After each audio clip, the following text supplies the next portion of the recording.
আহকচোন আজি মোৰ লগত শিকোঁ গ্ৰেনেজ স্কোৱাৰ আৰু ইয়াৰ সহায়ত আমি ক্ৰছৰ বিভিন্ন ধৰণৰ বস্তু আমি বনাব পাৰোঁ। তেন্তে বলক ভিডিঅ'টো আৰম্ভ কৰোঁ। আৰু ইয়াৰ বাবে লাগিব আপোনালোকে যি ধৰণৰ ৰং দিব বিচাৰিছে সেই ৰঙৰে ল'ব পাৰে। মই 4টা ৰঙৰ লৈছোঁ আৰু মই প্ৰথমতে আৰু তাৰ লগত লাগিব শলা 3mm মই লৈছোঁ আৰু কেঁচি আৰু এয়া মই প্ৰথমতে এই পিংক কালাৰ সূতাডাল প্ৰথমতে এটা মেজিক ৰিং বনাই লৈ তাত মই 12টা ছিংগল ক্ৰছে কৰিছোঁ। মেজিক ৰিংটো বনাই আমি তাৰ ভিতৰত আমি 12টা ছিংগল ক্ৰছে কৰিছোঁ। কৰাৰ পাছত আমি আমাৰ যিহেতু 12টা হৈ গ'ল আৰু এতিয়া আমি এটা স্লিপ ষ্টিচ কৰি দিম। কৰাৰ পাছত পিংক কালাৰ সূতাটো যিহেতু আৰু প্ৰয়োজন নাই আমি কাটি দিম।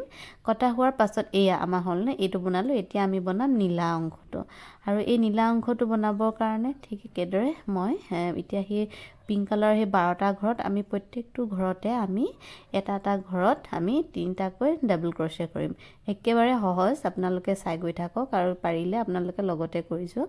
এতিয়া 12টাৰ প্ৰত্যেকটো ঘৰতে আমি এটা ঘৰতে আমি 3টা ডাবল ক্ৰছে কৰিম। এনেদৰে আমি 3টা ডাবল ক্ৰছে প্ৰত্যেকটো ঘৰতে কৰি লৈছোঁ। আৰু এইটো কৰাৰ পাছত আমি শেষত মানে নীলা অংশটোৰ শেষত আমি যেনেদৰে স্লিপ ষ্টিচ দি শেষ কৰি দিওঁ ঠিক তেনেদৰে আমি স্লিপ ষ্টিচ কৰি জইন কৰি আৰু তাক আমি সূতাটো যিহেতু আকৌ প্ৰয়োজন নাই এইটো ৰঙৰ এতিয়া আমি সুবিধাৰ কাৰণে কেঁচিয়ে কাটি ল'ম। এনেদৰে কাটি লৈছোঁ। কটাৰ পাছত এয়া হৈ গ'ল। হোৱাৰ পাছত আপোনালোকে এতিয়া আমি বনাম এই ক'লা ৰংটোৰ মায়েৰে বনাম। একেবাৰে সহজ। আৰু এতিয়া আমি বনাম এই প্ৰত্যেকটোৰ আমি 3টা কৰিছিলোঁ তাৰ এটা ঘৰত আমি আকৌ আমি 3টাকৈ ডাবল ক্ৰছে কৰিম। আপোনালোকে কৰি গ'লে বিশেষকৈ আপোনালোকে বুজি পাব। এই 3টাৰ ঘৰটো এনেদৰে এটা ঘৰ আমি থাকি যাব নহয়। এই প্ৰত্যেকটো ঘৰতে আমি এনেদৰে 3টাকৈ ডাবল ক্ৰছে কৰিম। এতিয়াও সেই 12টাই হ'ব। 3টাকৈ 12টা ঘৰতে আমি 3টাকৈ ডাবল ক্ৰছে কৰিম। ইয়াক হোৱাৰ পাছত ঠিক নীলা অংশটোত আমি নীলা ৰটোত যেনেদৰে কৰিছিলোঁ ঠিক এনেদৰে কৰি শেষত আমি স্লিপ ষ্টিচ দি আমি এনেদৰে সূতাটো যিহেতু প্ৰয়োজন নাই ইয়াকো আমি কাটি দিম। কটাৰ পাছত এতিয়া ইমানখিনিলৈকে ঠিকে আছে। এতিয়া যি আমাৰ আহিব এই পাৰ্টটো অকণমান এইটো পাৰ্টেই মেইন, কাৰণ এইটো যে পাৰিলে আপোনালোকে ধুনীয়াকৈ স্কুৱেৰটো বনাব পাৰিব।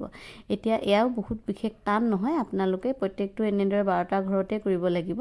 প্ৰথম ঘৰটোত 3টা কৰিলোঁ ডাবল ক্ৰছে, তাৰ নেক্সট ঘৰটো আমি আগৰ নিচিনাই ডাবল ক্ৰছে কৰিম। কিন্তু 3 নম্বৰ যোনটো আমি ঘৰ কৰিবলৈ ল'ম সেই ঘৰটোত আমি এতিয়া 6টা আমি ডাবল ক্ৰছে কৰিব লাগিব। এতিয়া কেনেদৰে কৰিম আপোনালোকক মই দেখাই দিছোঁ। যিহেতু বস্তুটো আমাৰ স্কুৱেৰৰ শ্বেপ ল'ব লাগিব। প্ৰথমতে আমি এনেদৰে 3টা ডাবল ক্ৰছে কৰি লৈছোঁ। এতিয়া আমি এটা চেইন আকৌ এক্সট্ৰাকৈ এটা কৰি লৈছোঁ। এটা কৰাৰ পাছত আকৌ তাতে আকৌ আমি একেটা ঘৰতে আকৌ 3টা আমি ডাবল ক্ৰছে কৰিম। এতিয়া আমাৰ এই ঘৰটো আমাৰ দেখিছেনে এতিয়া আমি স্কুৱেৰ অলপ শ্বেপ লৈছে। ঠিক এনেদৰে এতিয়া আকৌ 2টা ঘৰ আমি ডাবল ক্ৰছে 3টাকৈ ডাবল ক্ৰছে কৰিম।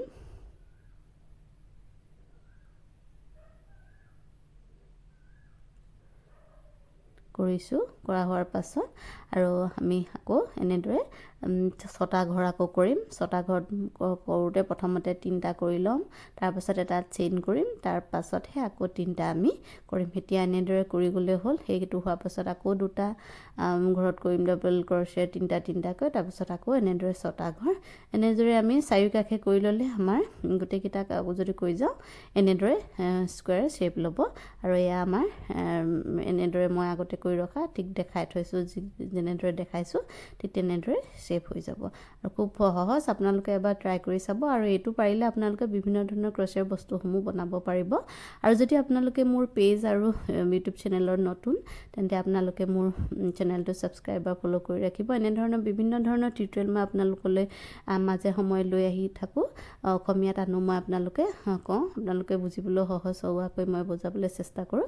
তেন্তে আপোনালোকে কেনেকুৱা লাগিছে মোক জনাব আৰু আপোনালোকে এবাৰ ট্ৰাই কৰি চাব আৰু নতুন নতুন বস্তু ক্ৰচেৰ বিভিন্ন ধৰণৰ বস্তু আপোনালোকে বনাই চাব বুলি মই আশা ৰাখিছোঁ আৰু এয়া মোৰ হৈ গৈছে শেষ ঘৰটো এতিয়া মই আপোনালোকক আকৌ দেখাম এতিয়া মিলি গ'ল চাবচোন আপোনালোকে দুটা হৈ 6টা ঘৰ এনেদৰে কৰি লৈছোঁ 6টা ঘৰটোত আপোনালোকে এটা কথা মন কৰিব 3টা কৰি এটা চেইন কৰিব তাৰ এক্সট্ৰা তাৰ পাছতহে আকৌ এই একেটা ঘৰতে আকৌ 3টা কৰিব এতিয়া মোৰ শেষ হৈছে হোৱাৰ পাছত আৰু এয়া মই জইন কৰি দিছোঁ ষ্টিচ দি পিনে এতিয়া হৈ গ'ল যিহেতু মই আপোনাৰ সূতাডাল কাটি এনেদৰে আপোনালোকক দেখাই দিছোঁ অলপ এইটো স্কুৱেৰটো বনিবলৈ অলপ দিগদাৰ বাৰু সেইটো শ্বেপত আনিব লাগে কেনেকুৱা লাগিছে তেন্তে জনাব আজিলৈ আহিছোঁ